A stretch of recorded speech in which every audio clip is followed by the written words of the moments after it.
So thank you very much again for the invitation and for organizing this amazing conference. I think I'm already learning quite a bit here. So I'll continue on the line that Hannes presented and talk a bit about some of our recent work on non-Markovian many-body systems. And so this is one of those problems. The problem that we are addressing here is really a many-body problem, but it is a problem that's motivated from quantum optics, so I think it goes quite well with the general theme of this conference. So my focus is going to be on formal and mathematical results. So I am not sure if it will surprise any of you in the audience what I'm going to tell you about, but really the challenging part of our work here is to formalize some of the results that people know about many-body systems that are either Markovian or closed and extend them to the non-Markovian regime. So this is joint work with Mark Rudner, who is from the University of Washington, based on these two preprints. Okay. So this is probably a fairly embarrassing slide again for this audience, but let me just go over it for the in the way of introduction. So we are thinking about open quantum systems. So as you all know, you're really interested in a system that you're monitoring. The system is interacting with an environment, which is typically very, very large, and you're not monitoring that environment. So if you would think your systems to be a collection of atoms, environment to be an optical field, this is the general model that you're almost always thinking about. So typically, almost all the analysis that we have for the many-body problem of open quantum systems is confined to the Markovian regime, where you either make some kind of a weak system environment coupling assumption, or you make an assumption of your environment bandwidth being very, very large. And in that case, you can describe the system dynamics by a master equation. You can specify this by a Hamiltonian, and you can specify it by a bunch of jump operators. So again, these are things that are fairly routine. One maybe important point to make here, just from the perspective of building a model, that when you write down a master equation and you make the Markovian approximation, the details of the environment don't really matter. So the environment could be an optical field, it could be a phonon field, it could be even some part of a larger many-body system that is interacting with a smaller part of your system. As long as your Markovian approximation is valid, or if you're working with the Markovian approximation, you can always just specify your dynamics by your Hamiltonian and jump operators. Of course, what we want to do in many, many problems is go outside this Markovian regime and think about strong system-environment interaction, which become non-Markovian. And there are two rough questions that we can ask. So the first question is, what would be a nice model, something that is not very, very dependent on the environment, it's a little bit physics agnostic, that can allow us to inject some memory into the master equation. So is there a way in which one can generalize this master equation, inject some kind of non-Markovian behavior into this, and come up with a whole class of models that could be studied to understand how much they deviate from the Markovian case or how much they deviate from a closed system case.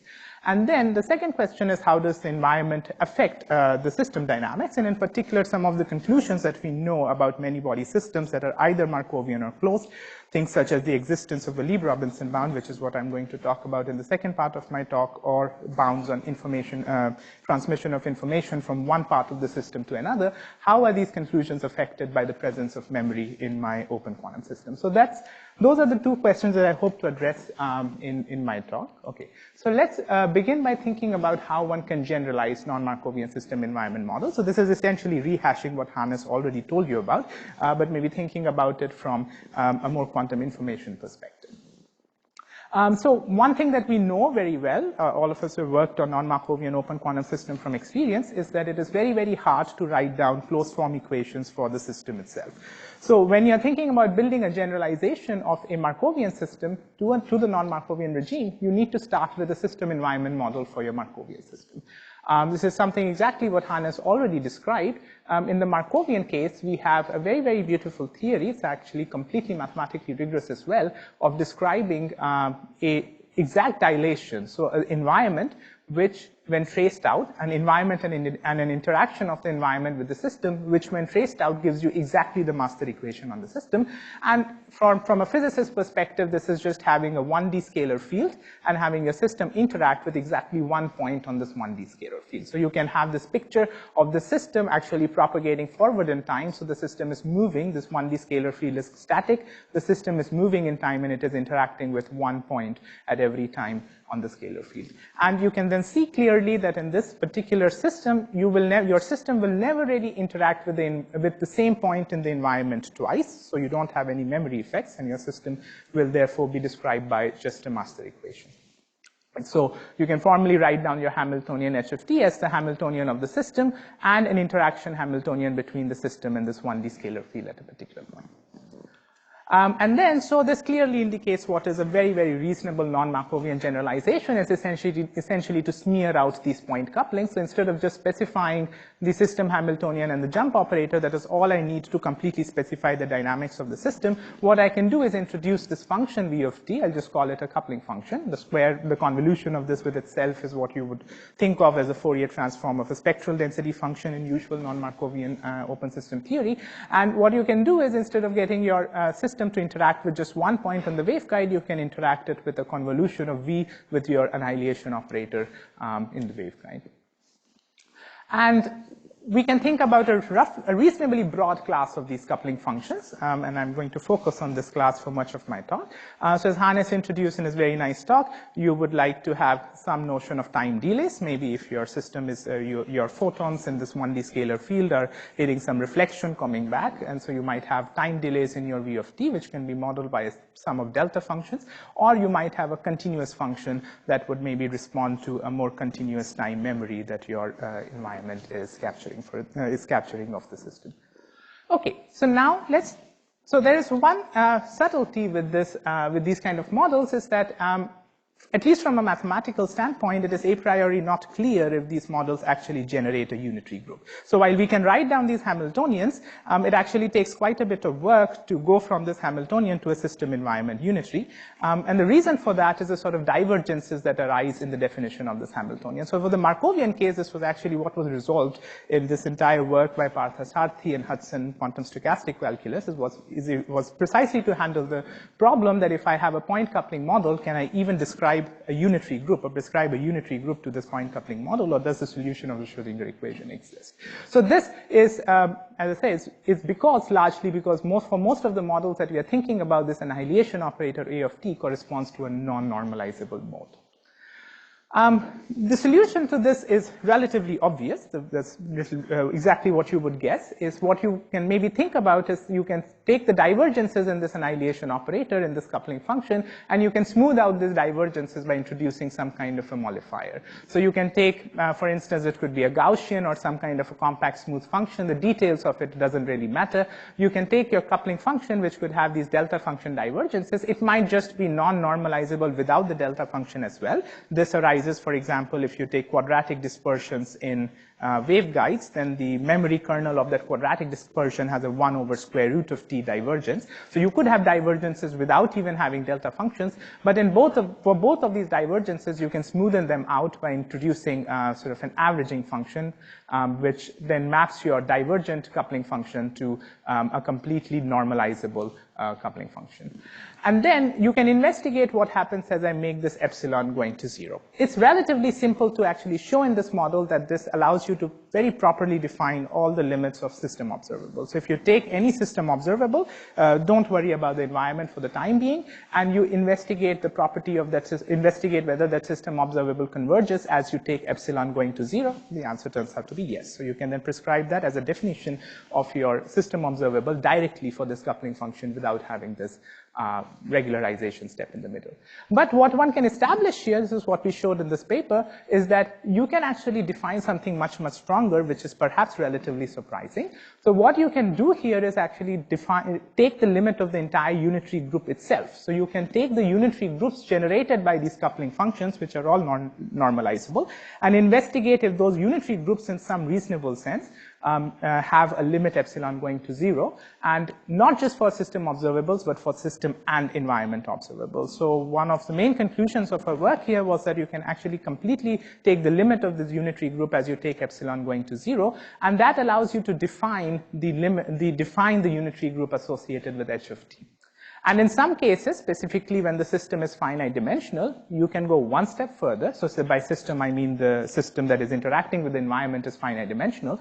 You can go one step further and you can show that the unitary group constructed as this limit of epsilon going to 0 itself is generated by a Hamiltonian. So I don't want to belabor this point because this is really a point about the formal definitions of these models. But what this exercise was really showing us is that in some cases, you can actually formally write down this Hamiltonian, not have to worry worry about the divergences in this model, and you would be able to prescribe a unitary group that is generated by this Hamiltonian. In the cases where your system is actually not finite dimensional, it turns out that this Hamiltonian cannot be properly defined, so you might be concerned about whether what you're computing is a meaningful quantity in the first place. So this is, the only surprise here is that you have a model with a field theory, and yet we are able to do all of this rigorous definition of the model without running into any particular issues.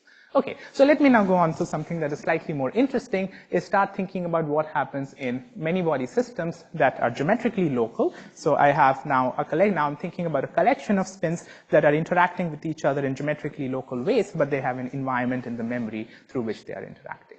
So let's recap a little bit the definition of what a Markovian geometrically local many-body model would look like. So if you just take a lattice of qubits and you think about writing down a master equation that is geometrically local, what you would do is you would take a Hamiltonian, which is a sum of geometrically local terms. So each term in the Hamiltonian maybe acts only on some subset of qubits of some diameter r.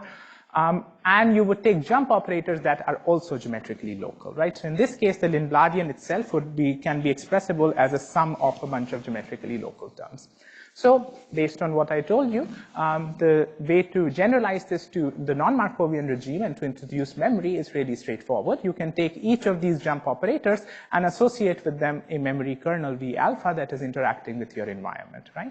And this would then be a geometrically local version of a many-body model, which is also non-Markovian. So it has memory that is captured by this V alpha. And then we can ask the following question, which is one of the most fundamental questions that you can ask about these many-body model. And that is, that does this model have a finite velocity at which excitations propagate across the lattice? So for the Markovian model, we know that if we make an excitation at any point in the lattice, as long as these operators are bounded, when we are thinking about finite dimensional system here, these operators are indeed bounded, then this excitation cannot propagate arbitrarily fast across the lattice.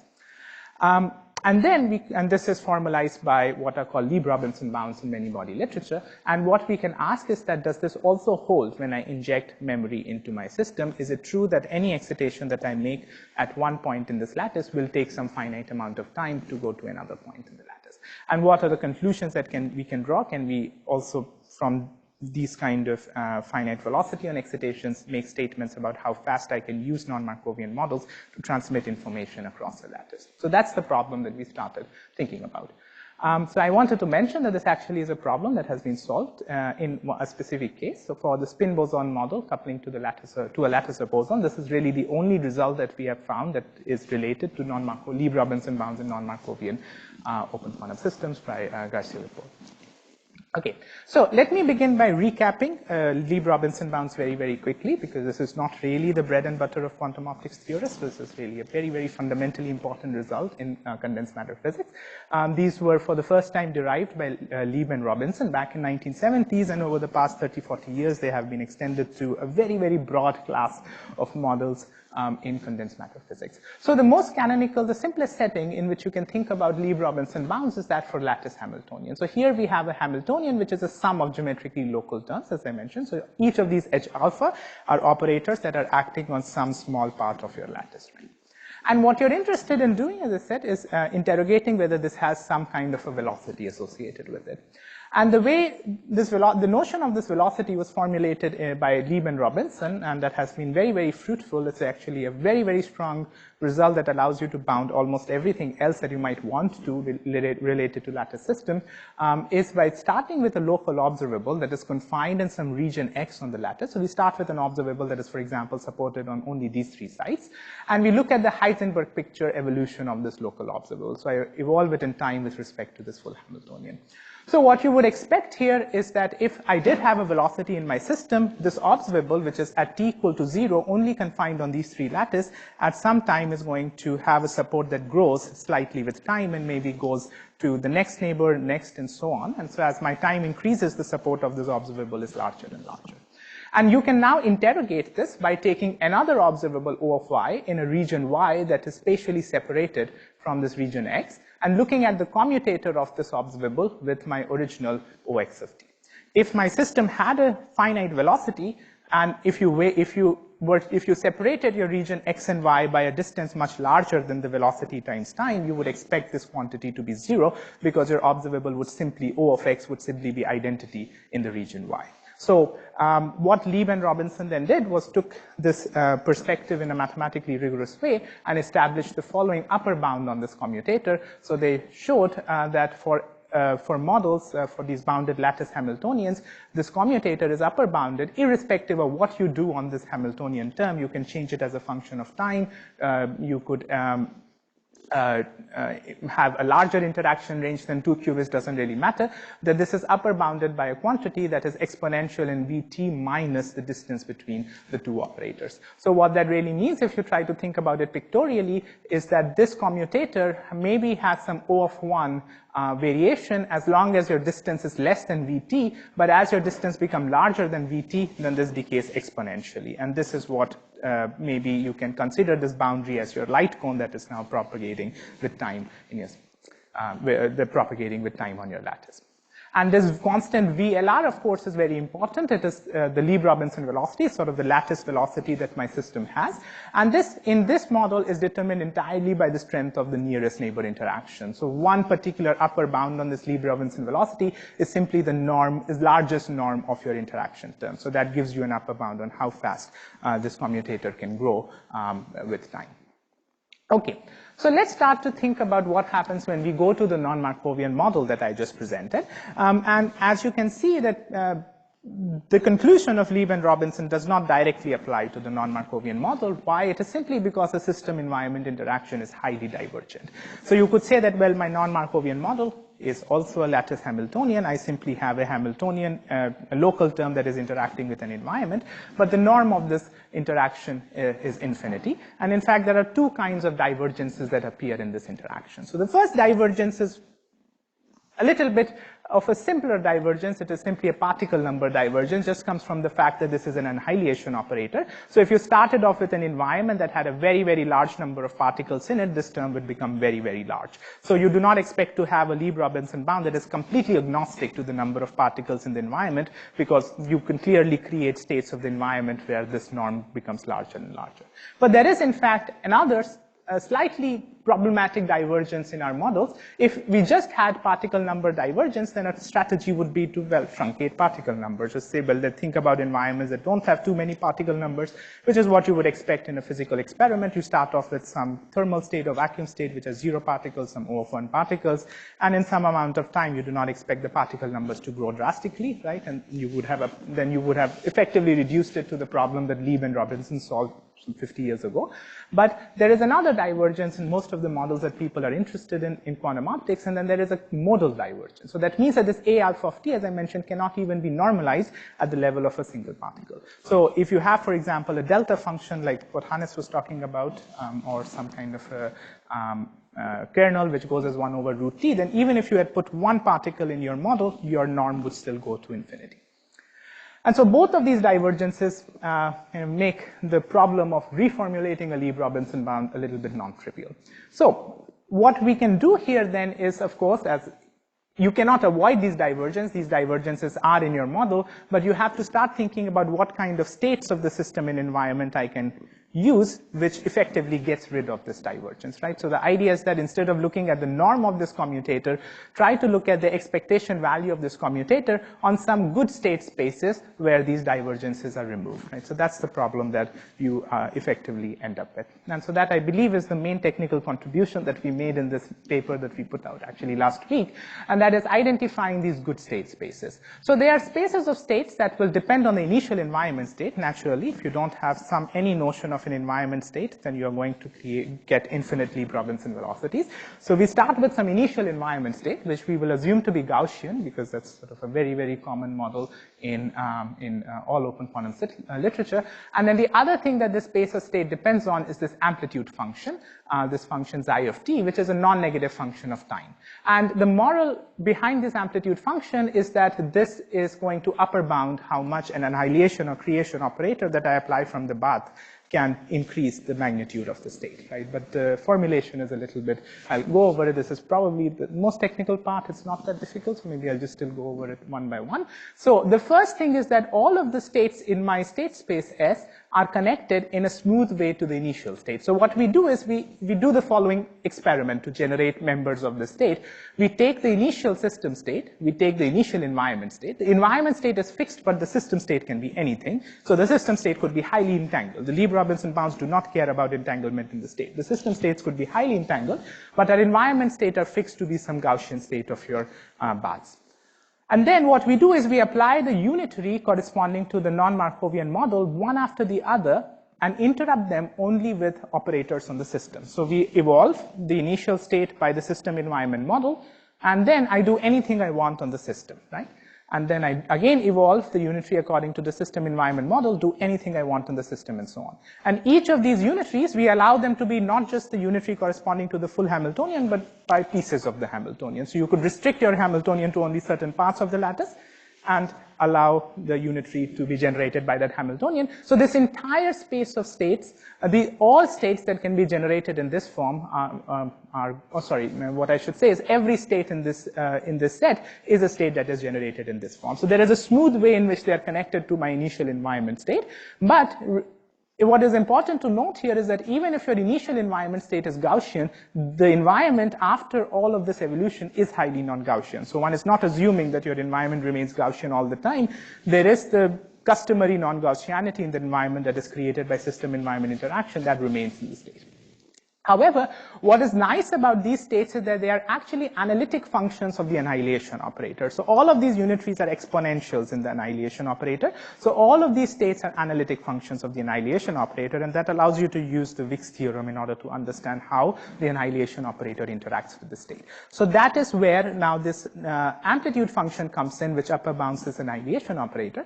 So what we basically impose additionally on the state is that the environment annihilation and creation operator are what I call weakly bounded. So they are not bounded in the sense that if you apply this annihilation operator, you're going to get a norm that is small, but it is if you Wick contract this annihilation operator, you're going to get a norm that is small. So what does that mean? So what that means is that let us consider now expressions of this form where I plug in the annihilation or creation operator here. Apologize, there should be a creation operator here. I plug in an annihilation and creation operator here.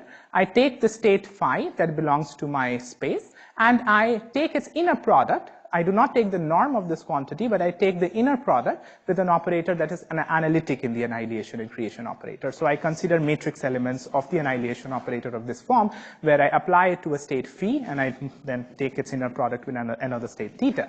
And now, if you think about how you would compute this by applying Wick's contraction, you would either contract this annihilation operator with this theta, that is one possibility, or you can contract this annihilation operator with phi. That's the formal expression that you would write down for using Wick's theorem. And now the first term is not really a property of phi, so I actually don't need to care about it. But what I impose is that when you Wick's contract B with phi, right, when you apply Wick's theorem on contracting B with phi, then you get a state that is, you get a state whose norm is bounded by a function z of t. So that's essentially how we impose the bound on this annihilation operator on the space of states that we are interested in.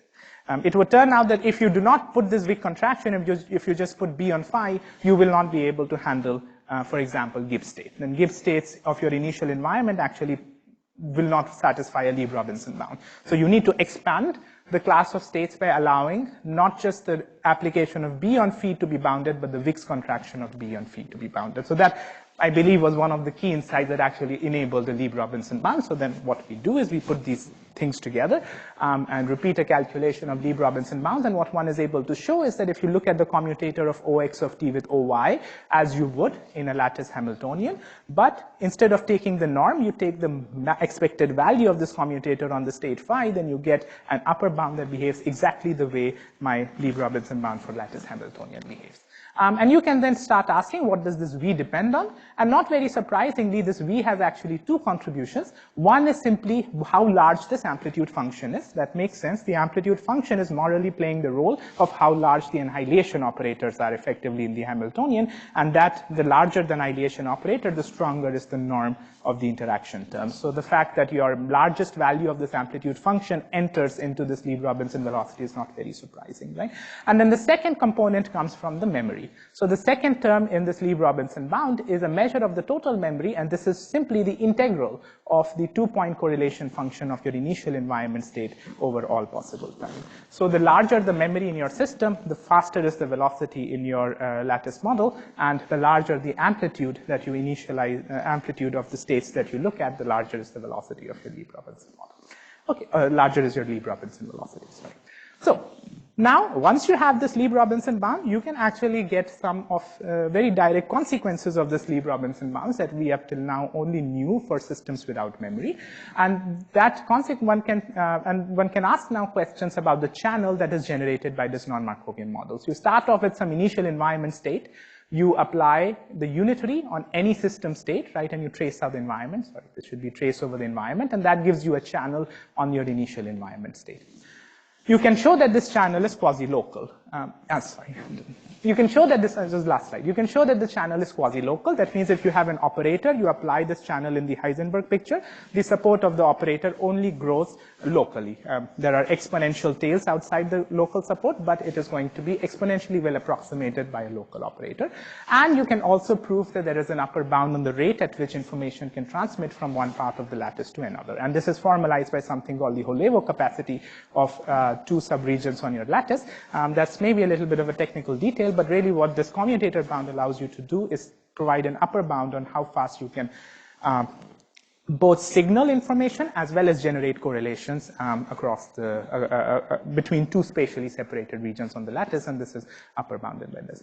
And so finally, I also wanted to mention that we have also been investigating 2 applications to slightly more experimentally relevant context of quantum simulation. So one of the things that we did recently is to develop efficient tomography protocols for non-Markovian noise models in many-body simulators without switching on and off terms in your simulators. You configure a many-body simulator, and then you want to understand what the Hamiltonian terms and the noise model term look like. And the quasi-locality properties that we established really told us that by measuring observables locally, you actually have a sample-efficient way, an algorithm that takes only O of n observables to measure and reconstruct all parameters in your Hamiltonian and as well as your system environment interaction. And recently, we have also been thinking about how to use this to understand stability of non-Markovian systems. So if I look at dynamics of fixed point, and if I perturb it slightly, which would be the case if you're doing a quantum simulation of this model and you have noise, then how stable is my mapping to my quantum simulator in the presence of noise? And this Lieb-Robinson bounds are really a very, very key technical tool to provide all of this.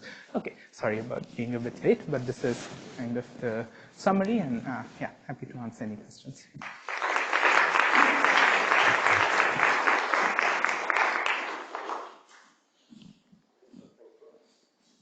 Thanks for the talk. Yeah, so Hadisha?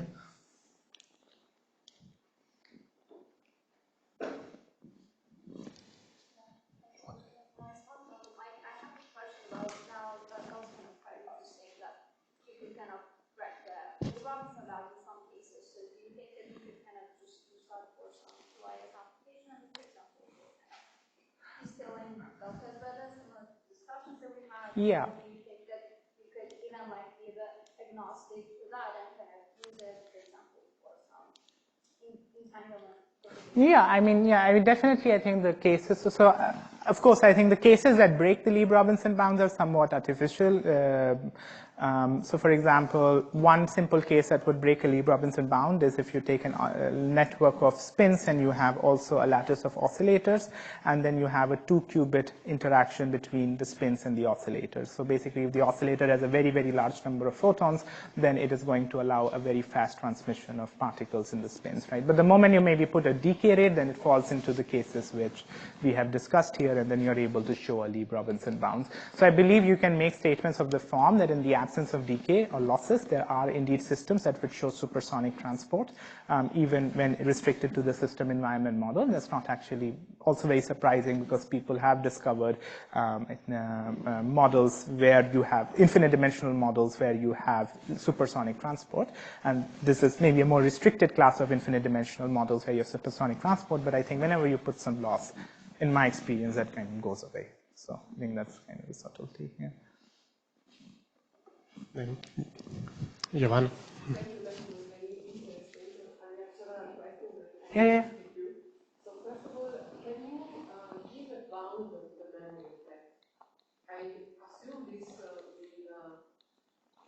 depend on the details of the environment, but you can probably say how large mu is and how large the Robinson velocity.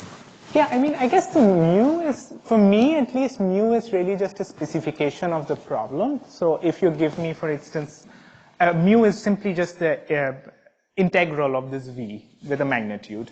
And that is what I guess we are calling the measure of the memory that is important for this Lieb-Robinson transport. Whether or not, so I mean, to bound mu, I think you would need to know the precise experiment that you want to perform. But I would say that there are actually certain models where this mu is divergent. I mean, it's sort of related to the discussion that was happening when Hannes gave his talk about how there are certain cutoff frequencies where the Markovian approximation or the point coupling is valid, and there are then if your time scales are very, very fast, then maybe your point coupling sort of approximations are not valid. They correspond to models where this v is a worse distribution than your delta function, so they are like derivatives of delta functions and so on. And in that case, it turns out that there are certain models that you could handle. I did not talk about them, but you need to have a renormalization group procedure to remove these divergences. So there is actually a mathematical procedure by which you can, it's basically lamp shift. You can adjust the frequency of your system, or adjust certain Bohr frequencies in your system, and remove the these kind of divergences from your model. And then your mu changes a little bit, because then you have to look at a renormalized mu. That is what is important in governing the Lieb-Robinson bound. Yeah. Yeah. Yeah.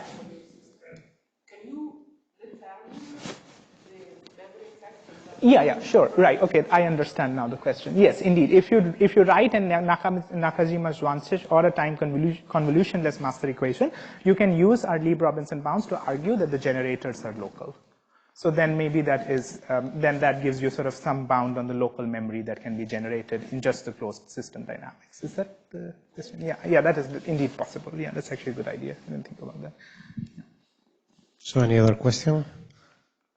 So actually, I have one myself. So you were making an initial state assumption to be Gaussian, but I mean, then in the evolution, so it can become non-Gaussian, no? So it's just really. Yeah, that's fine. Yeah, there are certain initial states that are non-Gaussian that can also be handled, but they are a little bit trivial. They're like coherent-like states. Yeah. Okay. But more or less, initial states need to be Gaussian for our analysis.